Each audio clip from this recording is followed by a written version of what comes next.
this cosplay tutorial. Anyone else excited about Fantastic Beasts 3? Me.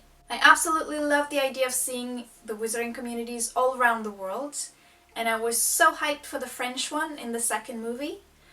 I mean, they're already fancy at school, but what happens after? Well, they stay classy. One of the characters we're not supposed to like because she's an ancestor of a Death Eater, blah blah blah, is Vinda Rosier.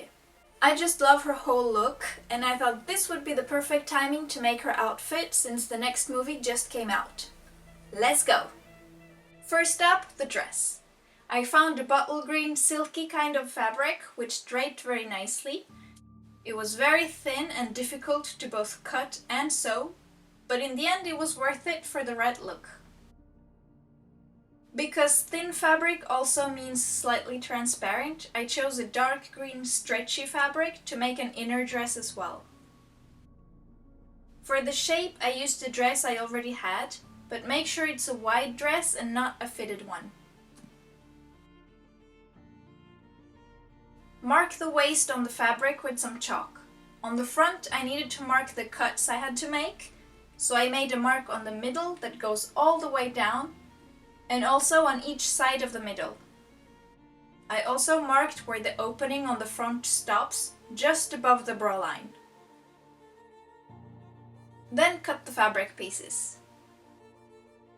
For the front pieces, I replicated the pieces with the silky fabric, but shorter in length, as these pieces only go to the waistline, and then I marked the shaping stitches for the chest.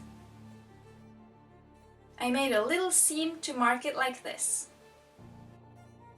Then I doubled the silky fabric with the lining fabric and pinned it down all the way on one side, and on the other side just down to the marking of the bra line. Then I sewed it together and turned the pieces inside out.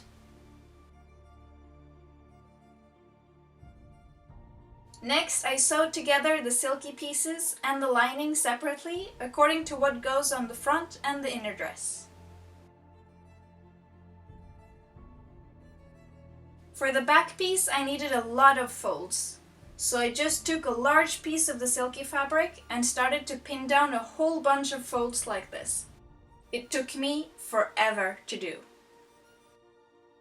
And to secure the folds, I added a seam on the back of each of them, which also took forever. To make the shape for the dress, I put the back piece of the lining on top and marked with chalk around the edge. Next, I placed pins all around the marked edge, and then I sewed it down to stay in place before cutting off the extra fabric. Then I sewed the shoulders of the back piece to the shoulders of the lining fabric. Now, with the front pieces and the back piece, I needed to measure up and position them correctly front to front. I pinned down and sewed together only the shoulders first. Pin and sew together the sides of the lining dress and make sure it's possible to put it on without being too tight. Also make sure the seam edges on the lining dress points outwards so that the nice clean side is towards your skin. Turn the dress inside out and pin together the silky fabric the same way, but now make sure the seam edges are towards the lining dress.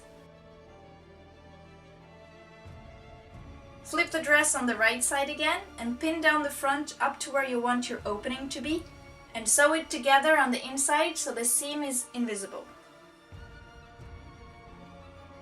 Now to the bottom half. For the skirt, I measured the length around the waist that I needed to be able to slip on the dress without any form of zipper or buttons. I made a single straight backside and the same piece but doubled for the front, and marked 2 slits on the front piece. Then I cut all the way up. The front side I sewed with the same method as for the front pieces on the top to get a clean opening on the slits. Once the back and front are sewed together, the result will look like this. For the wrists, I measured the desired length and cut out 2 doubled rectangles of the silky fabric. Sew them together and fold inside out. I pinned down the edges to keep them in place for now. For the arms, I cut out 2 long sleeve arm pieces with the silky fabric and pinned it together. At the wrist, I made a mark to separate the seams into 2. Fold it over and pin them down separately before sewing. Pin down the wrist piece to the end of the sleeves like this and sew them together. For the collar, I cut out a pointy collar piece as well as a long strip of fabric for support. The long ribbon you can measure around the neck of the dress. It needs to be a little longer as I will put a button to it later. Try to round off the edges on the end of the long piece for a little smoother look. Sew down the edges and flip them inside out. Now pin together the collar edge to only one of the sides of the long strip, and then sew it together. Next up, fold over the second side and pin it down before sewing this as well. Pin the arms to the rest of the dress and sew together. Make sure to fasten the sleeves to both the silky fabric and the lining dress. Fold the fabrics around the neck inwards and make a clean seam before pinning on the collar piece. Mark the waistline of the silky fabric and add the skirt. Pin it together without touching the lining dress and sew it together as well. Now turn it inside out and do a fitting test. Secure the seams on the bottom of the lining dress. On the bottom of the silky skirt, fold the edges double and pin down as well before sewing. For the bottom of the sleeves, add the 2 buttons and add the buttonholes accordingly. Now the dress is done, but to mark the waistline we need a belt. To make the circular belt buckle, I drew the shape on some paper and cut it out before transferring it to some black Worbla. I heated it up to smooth the rough edges and to make the center thinner. Then I stuck this to a leftover piece from the silky fabric and cut roughly around the buckle. With a glue gun, I glued the fabric to cover the Worbla all around it. Using strips of Worbla, I secured the fabric on the backside of the buckle with the hot glue. I cut a small piece of metal wire and using some pliers, I twisted it around the middle of the buckle. For the belt itself, I cut a long strip of silky fabric and pinned it down before sewing it double and then turning it inside out to make a long tube. With the back of the seam placed in the middle, make a decorative seam on each side of the belt and fold one of the ends into a triangle. Once you've measured up the length of the belt you want, make a small hole to insert the metal wire. Using needle and thread, secure the edge of the fabric so the hole won't get bigger with time. Insert the metal wire to the belt and fold the fabric around the center before securing it with a pin and sew it down. I also made 2 tiny pieces from the same fabric to sew on each side of the waist of the dress to hold the belt in place. Final step. To make the adjustment holes on the belt, I used 4mm eyelets, but you can use smaller ones if you wish. I made a small cut where I wanted the eyelets to go, making sure they all have the same distance from each other. Then I put it in and hammered it down using the tool that often comes with the eyelet package. First step finished. Now we need to fancy it up with a nice coat. I chose a simple bottle green lining fabric for the inside and a velvety super smooth bottle green fabric for the outside. Start by drawing up all the pieces for the lining of the coat before cutting all the pieces. Then you do exactly the same with the coat fabric. Start with the lining. Pin all the pieces together and shape it before sewing the edges together. For the green velvet, sew everything together except the sides. Measure up what height you want the pockets to be and make a mark before you sew the edges down to this. Cut 4 pieces of lining fabric to make the pockets. Pin each of the pocket pieces to a side of the coat and make sure they are the same height before you sew. Flip over the fabric and pin it down before you sew the decorative seam to secure it. Now pin together the two pocket pieces all around the edge and sew that together as well. Once done, pin together the rest of the side on the coat and finish off the seam all the way down. Now you can add the sleeves to both the coat and the lining, making sure they're all the same size. Sew together the sleeves separately before you sew them one by one to the coat and lining, and make sure to not confuse the left and right. Put the coat on top of the lining to measure and make sure everything is the same size and lined up. Since the inside of the collar is black, I used another velvety fabric and cut out the piece for the neck and for the edges of the coat opening. Pin the edges of the three pieces and sew them together. Line up the black velvet with the edge of the lining, then draw a line around it with some chalk. Now pin the black edges down where you've marked and sew it together before folding it over and pinning it to hold everything in place. Put the velvet coat right side against right side with the lining and pin down the edges except for the bottom of the coat and the back of the neck. Sew this together and flip it inside out. Pin down the edges of the coat opening to hold it in place and make a seam all the way down. For the collar, I used the black velvet and pinned it down double-sided before sewing around the edge, leaving the bottom edge open. Turn it inside out and pin the bottom edge down to keep it in place. You can also add a seam around the sewn edge to keep the shape better. Pin down and sew one side of the collar to the inside of the coat, then flip it over and sew the second side to the outside of the coat for a clean look. Now for the bottom of the coat, fold the edge twice over and pin it together before securing it with a nice decorative seam line all the way. Now add 3 green buttons to the front by hand and 3 buttonholes accordingly. On the back of the coat, I'm folding in the 2 inner seams first and pinning it down before sewing a few centimeter long seam to make sure it stays in place. Make sure you sew both the coat and the lining together.